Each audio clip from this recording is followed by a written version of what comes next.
Axis bank के बाद अब कोटक महिंद्रा बैंक में बड़ी गड़बड़ी का खुलासा हुआ है। आयकर विभाग को दिल्ली के कस्तूरबा गांधी मार्ग से कोटक महिंद्रा की ब्रांच में 8 फर्जी खातों का पता चला। इन खातों में 32 करोड़ 25 लाख रुपए जमा कराए गए थे। ये सभी खाते फर्जी कंपनियों के नाम से खोले गए थे। इन खातों से पैसा ट्रांसफर कराने के लिए फर्जी नाम से डिमांड ड्राफ्ट भी जारी किए गए थे।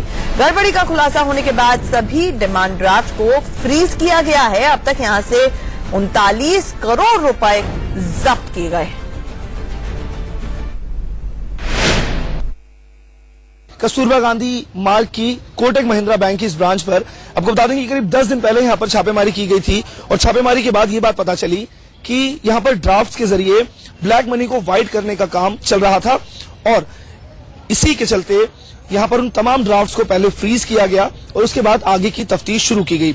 इसके अलावा ये बात भी पता चली है कि नोटबंदी के बाद से करीब 8 फर्जी अकाउंट्स यहां पर खोले गए थे जो कि अलग अलग लोगों के नाम पे रजिस्टर्ड थे और उनमें 32 करोड़ रुपए का ट्रांजैक्शन नोटबंदी के बाद से किया गया है और ये सारा ट्रांजैक्शन ड्राफ्ट के जरिए हो रहा था। लेकिन इससे पहले कि जो कैश है उसको दूसरे अकाउंट्स में ट्रांसफर किया जाता, इनकम टैक्स की जो टीम्स है उन्होंने उन सभी ड्राफ्ट्स को पहले फ्रीज कर दिया और फ्रीज करने के बाद पूरे मामले की तफ्तीश शुरू की गई।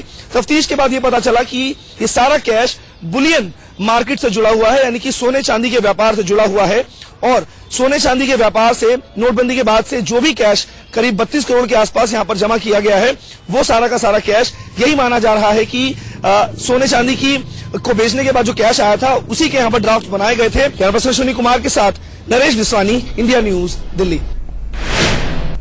और कोटक महिंद्रा बैंक ने इस पर बाकायदा सफाई दी है। बैंक की तरफ से कहा गया है कि इनकम टैक्स विभाग की टीम 2 खाता धारकों के अकाउंट्स की जांच के लिए ब्रांच में पहुंची थी।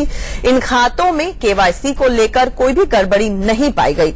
आयकर विभाग की टीम ने ब्रांच मैनेजर से पूछताछ की है, लेकिन बैंक को किसी गड़बड़ी के बारे में नहीं बताया गया है। खातों में बड़े लेन देन को लेकर बैंक नियमित रूप से जानकारी देता रहा है। हमारे बैंक में कोई भी फर्जी खाता नहीं है।